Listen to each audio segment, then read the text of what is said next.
Well, I have a few items I want to show everyone that I acquired here, and I also have a box that I just got. Now, I can't remember what's in this box. I get so many of them from different dealers, and I'm always ordering. I thought maybe I'll just open it up in front of everybody and let's just see what's in it. Let's see where it came from. Let's see. Still can't remember.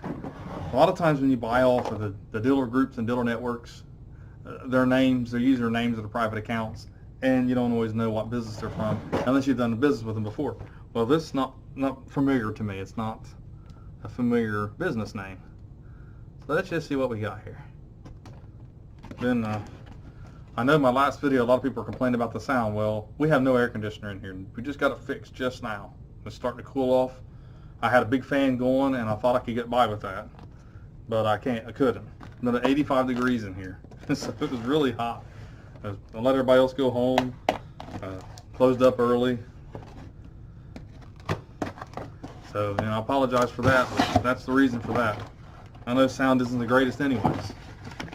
So here we go. It's in a PCGS box. I won't look at the invoice. We're going to open the box up here.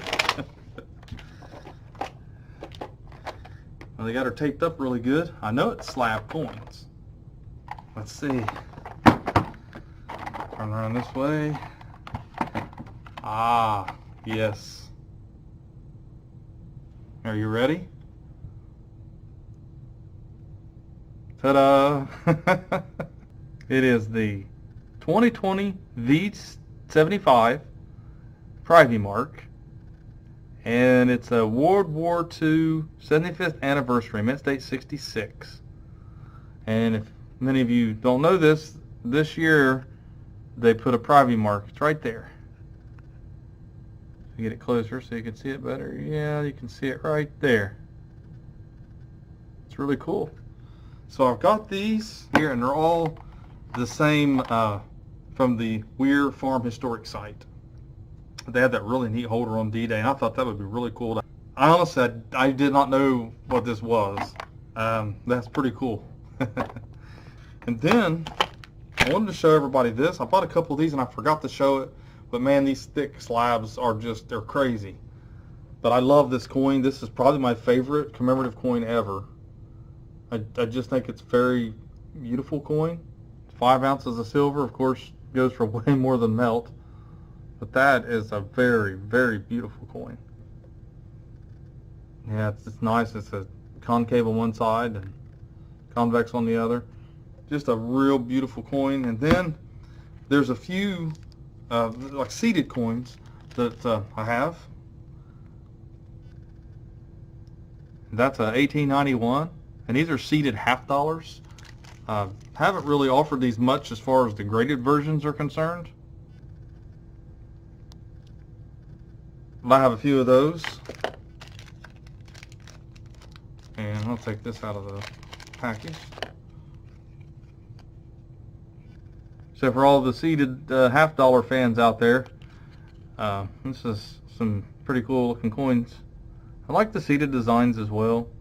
Just seems like we don't have the designs like we used to. Everybody was all about Liberty and Union, and that was pretty cool.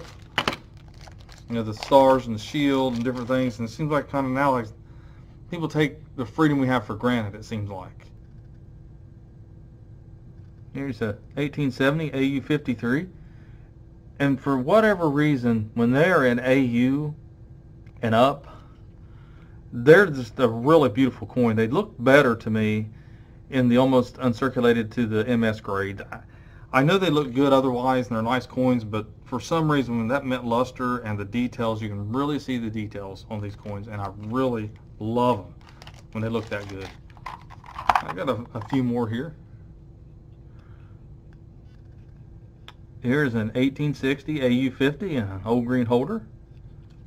It's an older generation PCGS. A nice coin there. And this one's AU-53 with a real nice Tony patina on it. Really nice looking coin there.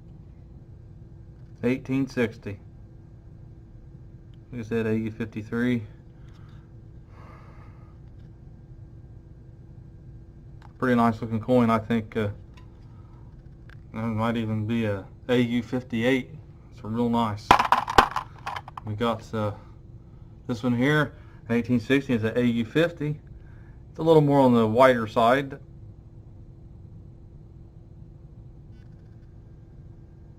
Than the other one. It's AU50. It's real nice looking coin. I do like the seeded coins whenever they're in these conditions. I really enjoyed looking at these, and wouldn't be a bad idea to have a collection of these. Man, that's just really nice. It looks better than AU50. I mean, on the screen here it sure does to me. But I mean, I know it's got marked up in the fields and all that, but it's a nice one. And this is the Mint New Orleans.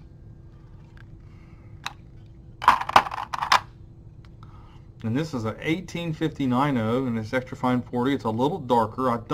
They're okay when they look like this. I'd like the bright white ones in those. I'm just a bright white coin kind of person. That's the ones I like the most.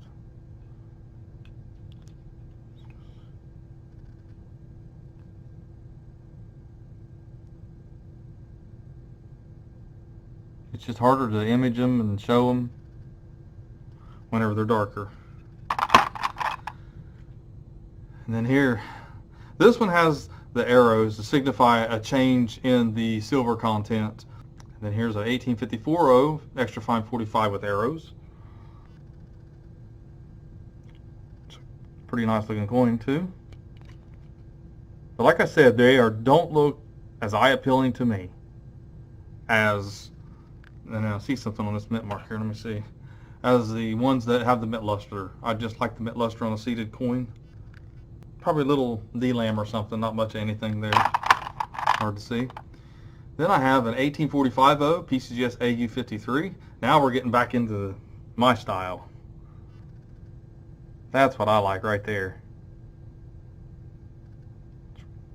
Just a whole collection of AU50s, 50s to 55s. That would be really nice. Might be an idea. I don't know. I really do like those. Then we have another one. It's an 1843 O, very fine 35, and it's a nice coin. It's just circulated, a little on the dark side, but for very fine 35, it's a good shape. It looks like by the stars there, but by your shoulder, might be some little scratch marks, but probably not enough to hurt the value as far as the coin's grade's concerned. Now we have some cap bust half dollars I want to show you here. This is an 1839 with the reeded edge.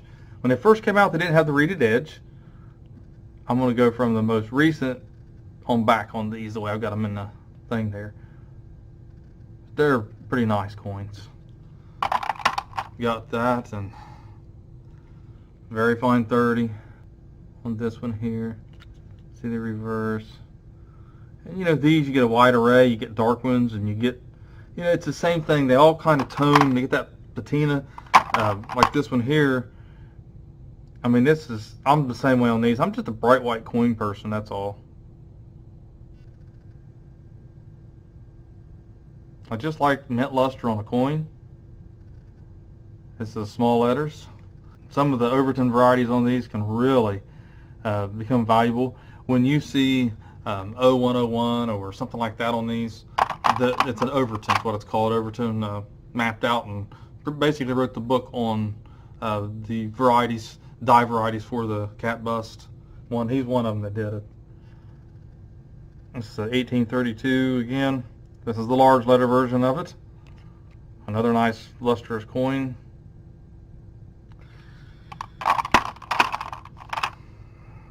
Here's another.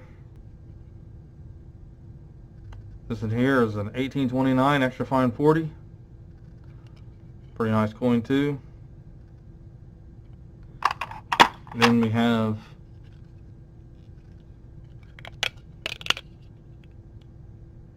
$18.25, and this is the Overton 104, which is this is a PCS fine 12. It's a really nice coin here.